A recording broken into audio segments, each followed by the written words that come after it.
So we're going to bring the meeting to order for the California Unemployment Insurance Appeals Board for 11 a.m. on Wednesday, November 15th, 2023.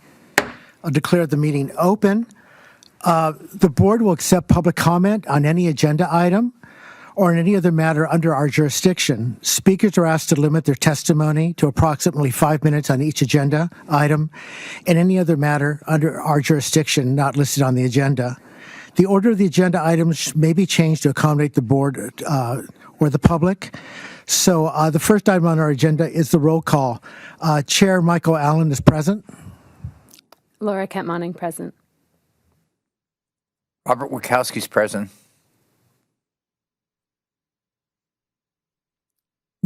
Mike King is present remotely. Thank you. All members are present. The next order of business will be the approval of the minutes of our October 19th, 2023 meeting. It'd be my hope that all the board members have had a chance to review those minutes, and I would accept a motion to accept the minutes. I'll move. We have a motion. Do we have a second? Second. Okay. I'll do the roll call rather than doing it unanimously. I accept the minutes. I approve. I approve. I approve. I approve. Okay, so we have acceptance of the minutes. So the next item of our agenda for today is the report of the chair. Well, we had a very good month. I think many of you who tune into these meetings know that the vast bulk of the work of the board is done during the month, working on cases and working on cases that we review coming from the field. And this month, the board closed 1,056 cases. Of those, 268 were done in the California Appeals Management System. And we also, and I know that we will get a report from our staff, but we also had a very good month in terms of closing over 31,000 cases total for the agency. So the only other thing I'd report is that this is the month of Thanksgiving, November, and I think all of you know that I have great gratitude toward all the folks who work for the agency and all the different areas, whether there are appeals judges in the field here working for us on the main office, all the offices that we have throughout the state that work so well together, and of course great appreciation for the management staff and my fellow board members. And so with an attitude of gratitude, that will conclude my report, and I'll turn it over to my vice chair. Thank you, Chair Allen. I just wanted to commend the field, echoing on what Chair Allen said. The number I have is close to 34,000 cases closed in October, which is spectacular. And then continuing our trend of open cases reducing and continuing the trend in the right direction. For September, it was 116, almost 117,000 open cases. October is down to 104,380. So seeing that ongoing reduction and the hard work in the field is wonderful, and I just want to commend everyone for those numbers. And then I just wanted to thank our IT team, specifically Larry, Rada, and Mark, for helping facilitate my testing out of the user portal this last month. I have some meetings ongoing with them, but just to test out the language accessibility on there, it's wonderful to see Spanish. My Vietnamese is not up to snuff to vet that, but to see that Vietnamese and Spanish are there for our users to easily click and everything turns into those languages, that is just great to be at that point and to see the language accessibility happening. And I just want to commend everyone for their work on that. Thank you. Thank you. Member Inc., will get your report. I have no report other than, again, express certainly my gratitude for being an amazing team of the CUIAB panelists and the staff and all of the hardworking people that make our job possible every day. Happy Thanksgiving to all. Thank you. Member Wachowski.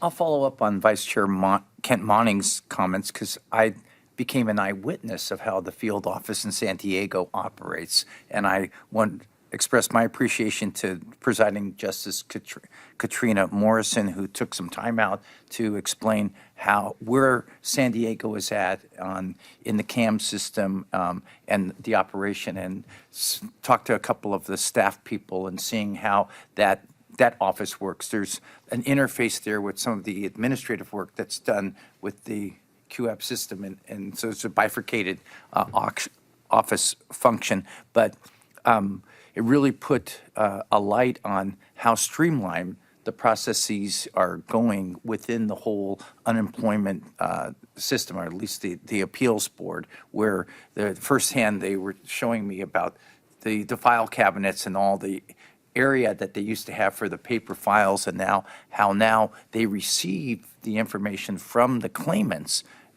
electronically. So it's easier to assemble the file and process it. And you talk about the gratitude and that the offices have. Also in San Diego, there was this enthusiasm that I sensed from Presiding Justice Morrison about helping out the system when there's case overloads from other field offices, and that network. I'm looking forward to visiting the Bay Area as they go into the CAM system, but it was a nice visit. That's my report. Thank you.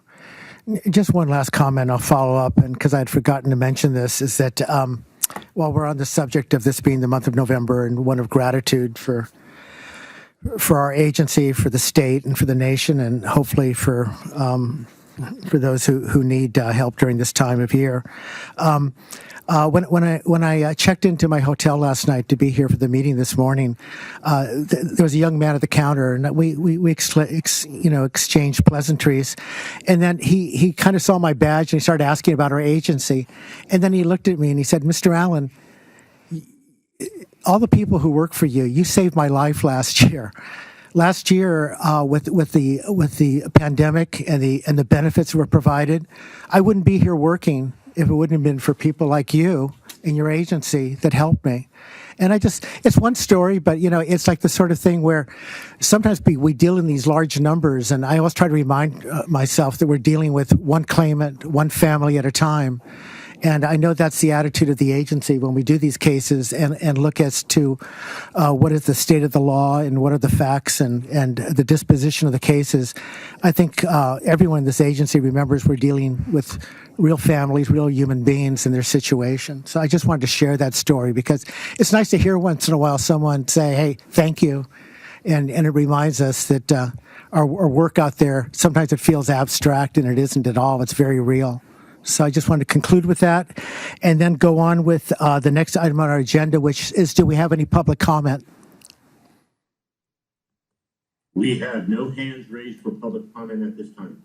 Thank you. So in the absence of public comment, we'll move to the report by our Chief Executive Director and Chief Judge, Michael Kutry, with an update on the state of the agency and our workload. Thank you, Chair Allen. Good morning, board members. Following up on a couple numbers that were discussed a couple moments ago in your presentations, I also would like to congratulate the field offices on another huge month of production. That makes 8 out of 10 months this year over 30,000 dispositions in the field. And the numbers come out such that they issued over 33,862 decisions across all programs. 31,286 of those were in UI and PUA cases. So another really high mark. Holidays are upon us. We do expect a little more leave. Those numbers might go down a little bit, but we're entering that season at a really high level of production. At the same time, incoming monthly appeals continue to drop. We're within a couple percentage points of March of 2020. So we're almost back to normal. And a reminder, the high water mark was 276% monthly over normal. So we've come a long way. The EDD has come a long way in catching up with its backlog. We remain in close touch with them to see if there's any remaining work from the pandemic that may come about so that we can best prepare. I predicted at the last meeting that our UI and PUA inventory would drop below 100,000 cases between meetings. It actually dropped below 90,000 cases. So that is a tremendous accomplishment by the field to chip away so dramatically at that backlog. We met with the Department of Labor a couple weeks ago in Sacramento, and they were very pleased at our progress. So again, a huge thank you to the group in the field who continues to plug away at these difficult cases. That is the first time it has been at that level in over 15 months, and we are well positioned to continue that trend heading into the new year. As a result of moving that many cases, our case age finally budged a bit and dropped 4 days to 132.5 days. The common theme on our national calls is that the whole nation continues to struggle with the bubble of appeals that came in over the last 2 years, and the average case age nationally still sits at 204 days. So very, very high. We have a lot of meetings coming up with the Department of Labor as they sort of dig out from their backlog as well. We'll meet with them twice in the next month to discuss national UI trends, and they've also looped us in on a couple of work groups for similarly situated states. Next quarter, the USDOL would like to visit one of our field offices and get a demonstration of CAMs. They're very eager to see how we're able to move large amounts of work around in the new system in such a large state. So we're happy to show them the fruits of our labor in the next quarter. And to that end, we're still aggressively moving work around in CAMs with approximately 3,500 more cases moving since the last meeting. On the CAMs front, Pasadena is now fully integrated, and the team moves on to the Bay Area, our last and final office in the field for CAMs.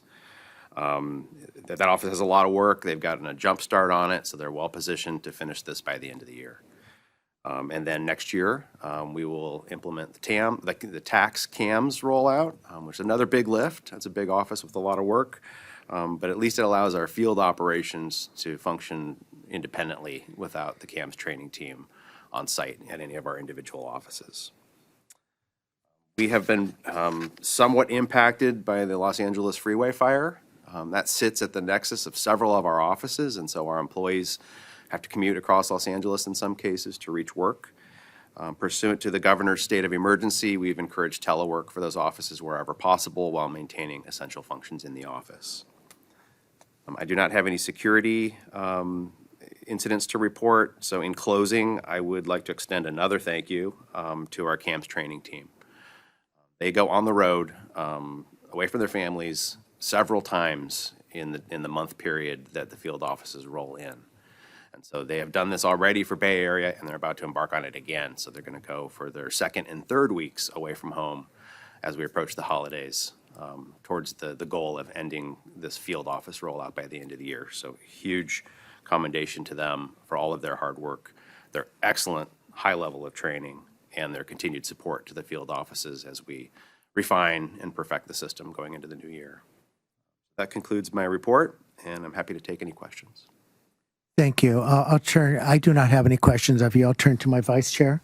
Thank you. No questions, but thank you for the detailed report. And just to echo, tremendous thanks to the CAMS team who has been on the road for, over a year. How long has it been? About 18 months, yeah, So with a couple of breaks. that is a long time of work travel to be away from their home and families, and it's hugely appreciated. So thank you. No, excellent report. No questions. And Member Eng. Thank you. I'm sorry, the volume is a little bit hard to hear, but if you're asking me, thank you very much, Chief Kutri. I appreciate the weekly briefings, monthly briefings that you've given me before the meeting. The first point is congratulations. I believe that we're on schedule to complete the Bay Area and therefore complete the entire state by the end of the year. That is something that was not necessarily that foreseeable given at the beginning, given the state of technology and the challenges that were not quite yet apparent. So a huge shout out to you and everyone on the staff. Number two, having embedded myself in the Pasadena office and knowing a few of the people there and the size and logistics and that office. That's the only one that I know pretty well for being a part of the next to the last rollout. And number three, yes, the freeway fire has impacted almost every traffic route here in Southern California. So the telework is greatly appreciated. Thank you. That concludes my comments. I have no questions. Thank you, Member Ng.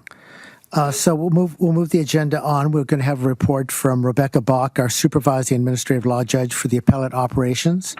So take it away, Rebecca. Will do. Good morning. Good morning, everyone. So I'll just go over some of our numbers. According to Department of Labor guidelines for the second level review, we're supposed to try to close 50% of our cases within 45 days. This last month, we did 43.9, keeping our year to date level at 51.1. We are, according to the Department of Labor, supposed to try to close 80% of our cases within 75 days. This last month of October, we did 69% within 75 days, having our year totals thus far being at a very close striking distance of 75.8. The other item that is measured is the case aging. As of the end of October, our case aging is supposed to be, for the end of the year, it's supposed to be at 40. It spiked, a temporary spike at the end of October to 70, but I anticipate that being a short-term spike. So, and other than that, I would join in everyone else in the gratitude that I am feeling for all the help, especially at appellate operations we've been receiving on CAMs and enhancements, and it's really appreciated. Well, Judge Buck, thank you. And as always, thank you for all your help. And to IT, I want to thank the work they're doing to try to improve the CAM system to make it more usable for everyone, for the field offices and for our board. And also my thanks to those board members. I know the vice chair is spending a lot of time trying to work with the CAM system to make it more user-friendly. You know, it's as I mentioned to our vice chair earlier this morning, is the legacy system was developed over many, many years after many improvements and refinements based upon complaints of the users to make it a better system, and I anticipate the same is going to be happening. So having said that, I'll turn it over to my vice chair and then the other members of the board for questions. Thank you, Chair Allen. I don't have any questions, just appreciation, Supervising Judge Bach, for all of your support and help. Thank you. Member Ng. Yes, thank you, Mr. Chair. Judge Bach, again, a huge shout out to you. As you know, in the last meeting, the board removed some precedential decisions, and when you know, almost immediately, some of those cases began to pop up. And I really appreciate your very rapid and insightful response. Very, very helpful. And that I don't think I skipped a beat, because as soon as request for assistance was made, almost simultaneously, you have responded. So just wanted to express my appreciation for that. Thank you. Thank you. Member Wojciechowski. I have no questions of Justice Bach at this time. We'll move the agenda then. The next report we'll have from our Chief Information Officer, Jefferson Willoughby, regarding the state of the information technology branch and any estimates as to when we reach the singularity with artificial intelligence. Right around the corner. Well, good morning, Chair Allen, members of the board. On the good news front, Chief Couturier has gone over many of the accomplishments in CAMS, the CAMS rollout that we've achieved since we last met. We got a report back this morning for the ALJ training in Pasadena, having, to quote, been clear sailing with no major problems, which could be a first. There always seems to be a gremlin out there somewhere that gets us, but it seems to have gone very well. And now, as mentioned, we're really on track to have the Bay Area close out our field office rollout here at the end of 2023. So the Office of Tax Appeals will be the next major effort that we undertake. That has its own character. So we'll be taking all of those processes and seeing what we can reuse out of the field office operations in CAMS and treat it as it should be treated, which is just ever so slightly a different operation.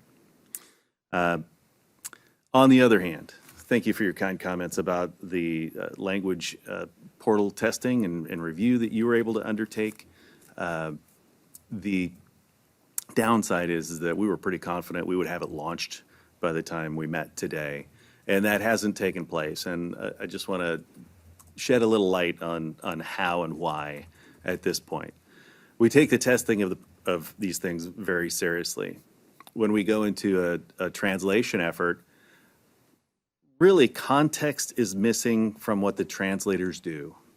And by that I mean yes and no are very obvious, but sometimes the context of who you are and how you are traversing the process of your appeal and your case within CAMS, it can change.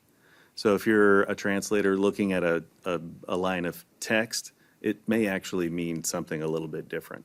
We take it so seriously that there were some things that were contextually confusing, and our aim is not to confuse anyone when they go into that portal. So we're doing two things. One, we're sort of re-enlisting our Spanish language translators. We've got them back from training now, recently from Pasadena, and we'll reinvigorate that effort with a specific thought about context and what it means, not just in the literal translation sense, but kind of who you are, where you are in the process, and what you're trying to do. So that will hopefully bridge the divide from where we are today, which is pretty good, but could be seen as confusing in some respects, to something that's usable by anybody who gets into the system. So that's hopefully that gives a little bit more information to you in terms of how we are where we are today. And I hesitate to commit to our next meeting being the time that we will have it launched, but we're hopeful that we will be much closer. Because that experience is just, it's too important to let go if it's not really, really helpful. Of course, we're working on many other efforts, kind of behind the scenes, some of which don't have a public-facing impact. There's automated scheduling and other things that are taking place that are pretty large efforts in and of themselves that never see almost literally the light of day, because a lot of times they happen at night. So that's a little bit of insight. I am, as the rest of staff is, and again, I'm very thankful for the efforts that IT staff have been able to put in, the feedback that we've received from appellate operations, and Vice Chair Kent-Monte has been very helpful for us to help flesh out what needs to get done and prioritize when we can get it done. The stabilization effort that we're receiving assistance from the Department of Technology now, we have these queued up and we're prioritizing them as quickly as we can. Obviously, we have some things that we want to get done very quickly, so those have risen to the top of the list. I'm happy to take any questions you might have at this point. I have no questions other than the fact that language is subtle with many nuances, and every language shares that sort of thing. I know that myself. I've listened to my Spanish is okay, not the greatest Spanish, but I'm pretty good in Spanish. And I've actually had cases where an interpreter, just by one word, can tip a case one way or the other just by one word. And so I'm glad that for the board and for the public, anybody who's listening, we want to get this right. We want this accessible in all the various languages. But we have to be cognizant of that it's nuanced and subtle, not only in the technical area, but just in language, in the field itself. And so I thank you for your explanation, because I know there's a lot of enthusiasm to try to make it as accessible in as many languages as we can over time.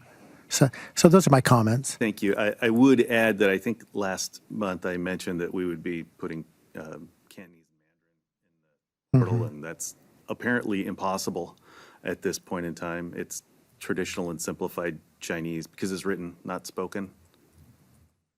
I've been enlightened. Thank you. Questions from my vice chair and other members of the board? Thank you, Chair Allen. Chair Allen expressed my sentiments pretty much. I appreciate not rushing something out that would cause more confusion, and appreciate the time and care that's taken with getting it right and making sure that the language access goals really do make it accessible for people. So that's wonderful. A technical question for board members who are looking at this in the testing environment. Will ongoing changes that are being made be apparent in that testing environment if I keep looking into it, or is it? So without going too far into the weeds, they will eventually. Okay. But the changes happen in environments that are not the one that you're looking at. Okay. First, and they're thoroughly sort of tested through that. Then they'll go into the environment that you're currently looking at, and then they'll go out into production where the public can access. Great. So I can continue with my channels to get up to date on when I can Yes. look at things again and see. Absolutely. Wonderful. Well, thank you. Appreciate it. Thank you. Member Ng, any questions, Yes. comments? Thank you, Mr. Chair. Again, Chief Bobby, the help desk has been incredibly helpful, and not to use a double word, but I was personally affected because my home internet completely went out, and the help folks found a work through, so I was able to complete my cases on time. My question actually relates to amazement. Ever since I got on the board several years ago, our goal, one of our major goals, was to arrive at this point where we would complete the rollout for CAMS. And so my question is, seeing that done probably by the end of the year, what are the goals for the next step, just briefly, maybe for the first 3 months? And how does getting feedback on the whole system relate to that? Thank you. Sure, as mentioned, some of the elements that we're working on behind the scenes are really behind the scenes. Team calendars, improved and optimized scheduling of judges. There are, I'll say, maybe more than a handful of appellate operations improvements that are on the priority list at this point.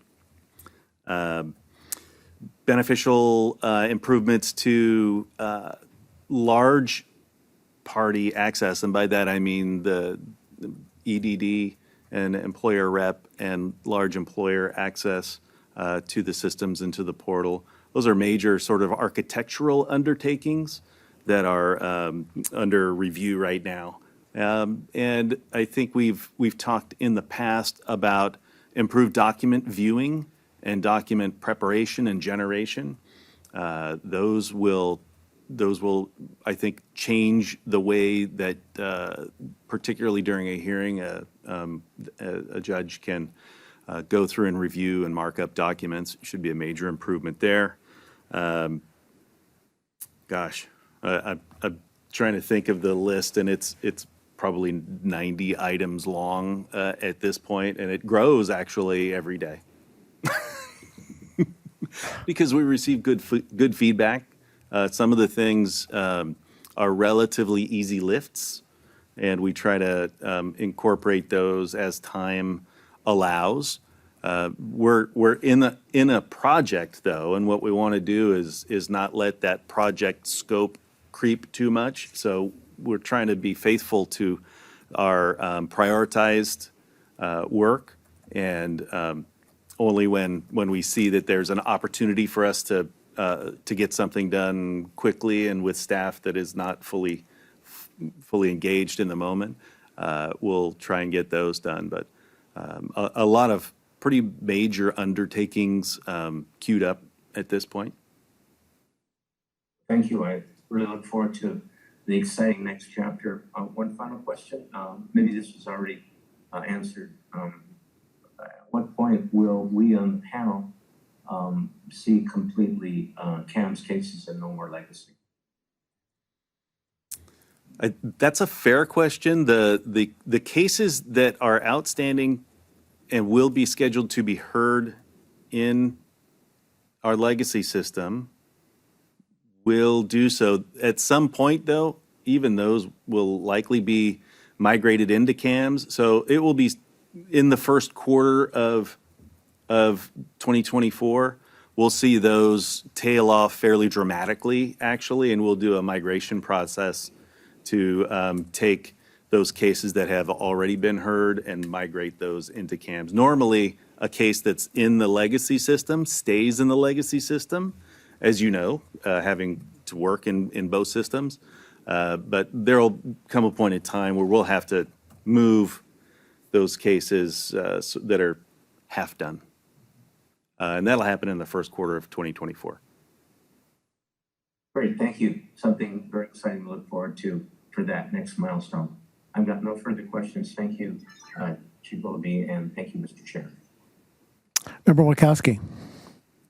Chair Allen, my confidence has soared during this meeting with from our tech report, because our eagerness, as I've sat here as a board, the eagerness that we have showed for the rollout of the Spanish interpretive system has been special.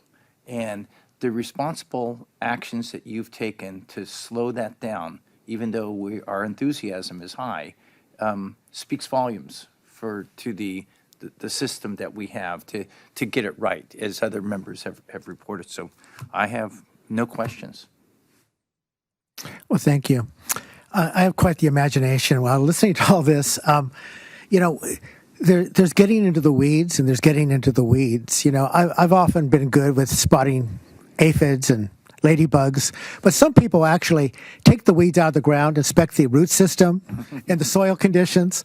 And so I'm just glad that, and like in any agency, we have people at all different levels that getting into the weeds can mean different things depending upon your training, your background, and your interests. So I found this discussion really interesting. And as my fellow board members, it is important to get it right because we want this to be really something good and usable for the public and for all the folks who work in our agency. So thank you.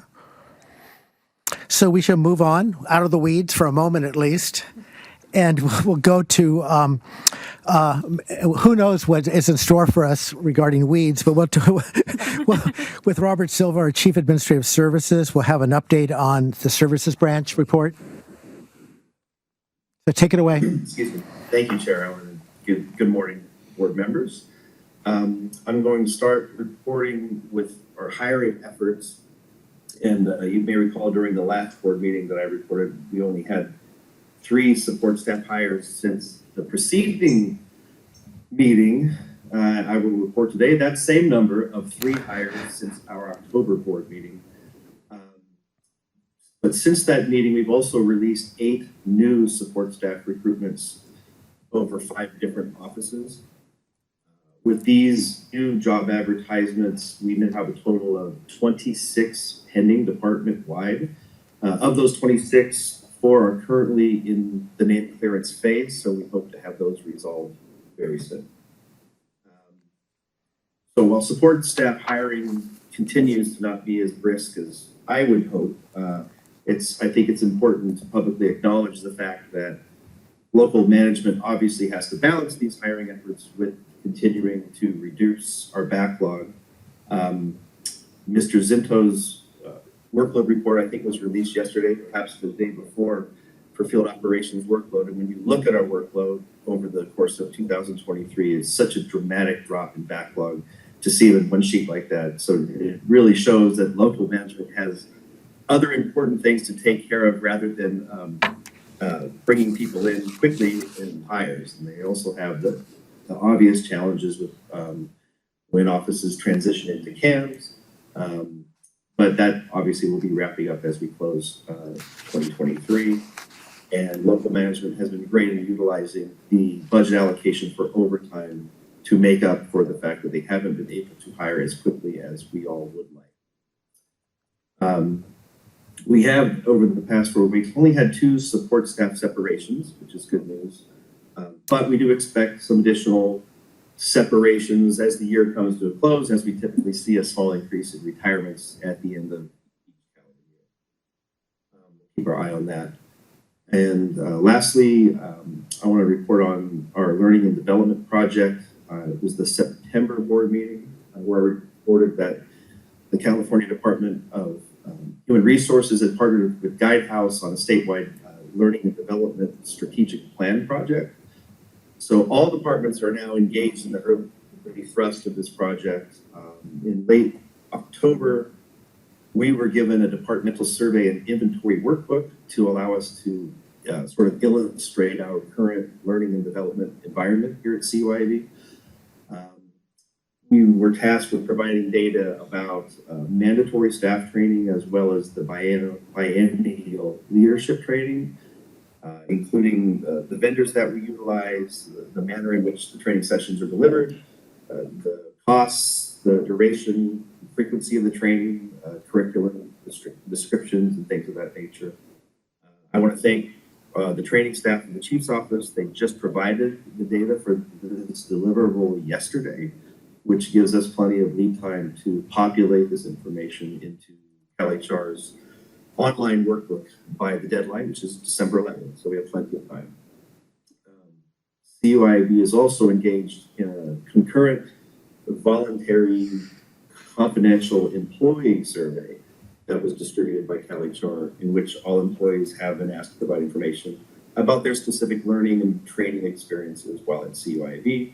And that survey period has been extended and will close on November 30th. And that concludes my report. I'm happy to take any questions. Thank you, Mr. Silva. I have no questions, but just a comment. I'd just like to thank you and all the management staff for essentially, and it's for the benefit of the public.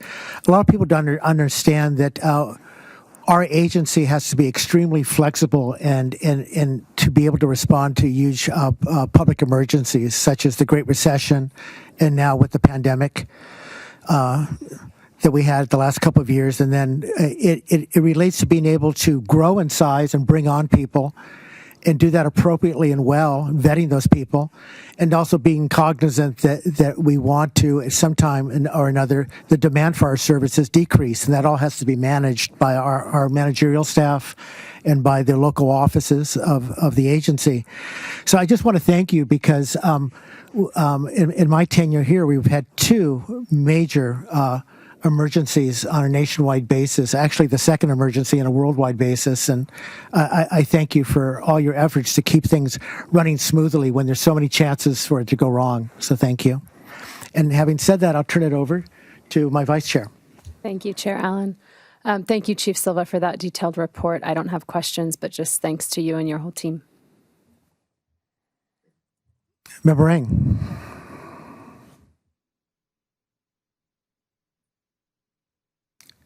You're muted.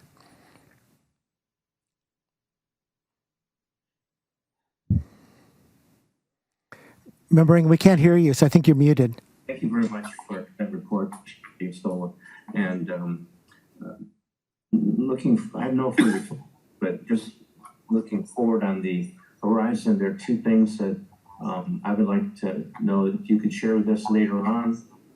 One is the governor's budget, of course, is due, I think, January 10th, and if there's any impact to our agency on that as the budget becomes known. And number two, I believe that the unemployment rate has picked up by 1 percentage point, and I think just in reference to Chair Allen's comments, just looking on the horizon, should that continue to uptick, what would be the implications for us as an agency?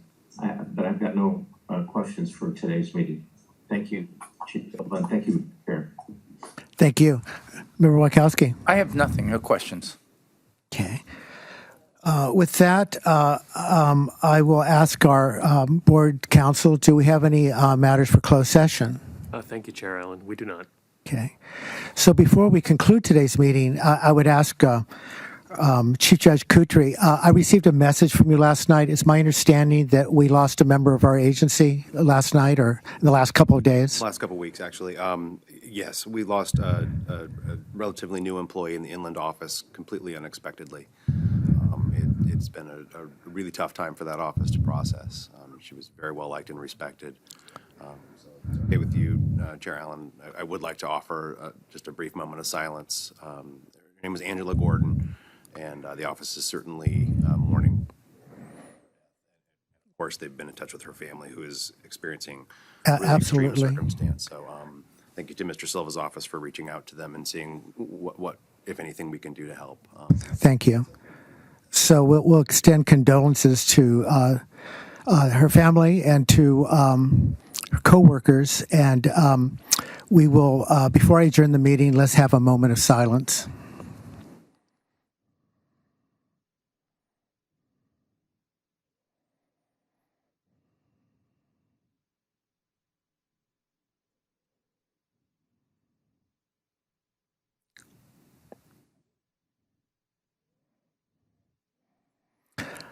I will conclude this meeting in the spirit of gratitude, and this meeting is hereby adjourned.